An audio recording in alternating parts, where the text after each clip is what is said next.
cross out the ones who heard my cries. They're not me. I love that fire spreading all around my room. My world's so bright, it's hard to breathe, but that's alright. Took out the whole squad.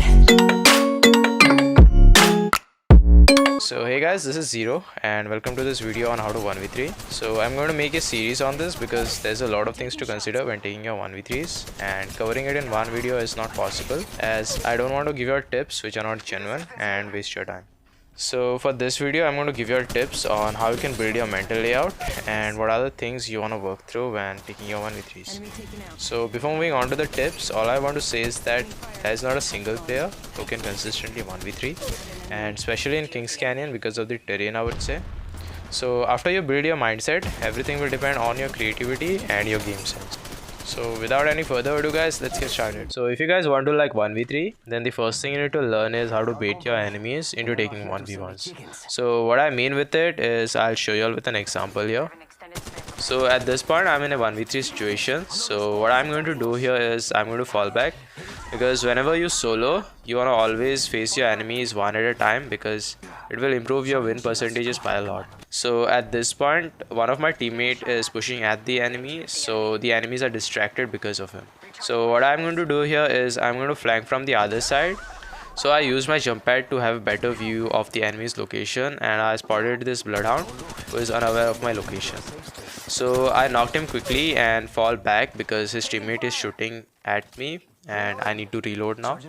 So whenever you are reloading or you are healing, you want to always maintain distance between you and your enemies. So at this point the caustic is resing in front of me, so he's an easy target for me. So now that I have knocked two of the enemies, now I'm in a 1v1 situation, which is a lot easier than your 1v3s. So if you guys don't know how to 1v1, then you are going to lose your 1v3s. So I would recommend you to just, improve your 1v1s, practice with a friend and be good at it. So now that we are done with the first step, the next thing you want to learn is how and when to armor swap. So armor swap is kind of underrated, but if you guys can use it properly, then you guys can keep fighting without the need of healing. So there are going to be situations wherein healing up is next to impossible. So at that point what you can do is, if there are some death boxes near you or some shields, you can swap them even if it has a lower level compared to your current shield.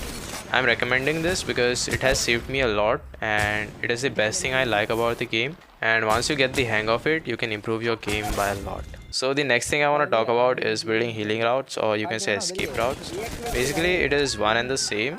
So when taking 1v3s, most players don't have a backup plan, like where they will go if they need to heal up, or you can say they need to reposition if a whole squad is pushing at them, and mostly they fall into panic situation. So if you guys can build a mental layout of where you want to go if you need to heal up or you need to fall back, in that way you can avoid a lot of panic situations and it will help you in your 1v3s. So the next thing I want to talk about is not a tip basically. So once you reach diamond you will face a lot of squads which are organized, and it is not going to be easy to clutch at that point, and you will feel frustrated because I myself have faced it 100 times where I lost my temper and felt like, why am I doing this? But if you have a mindset where even if you lose it doesn't matter to you and you know what you did wrong there, then you're already good enough to 1v3, and now all you need is some experience to back it up. So this is it guys, and I hope this helps you to gain a better understanding of how to approach your 1v3s, and I'll catch you in the next one.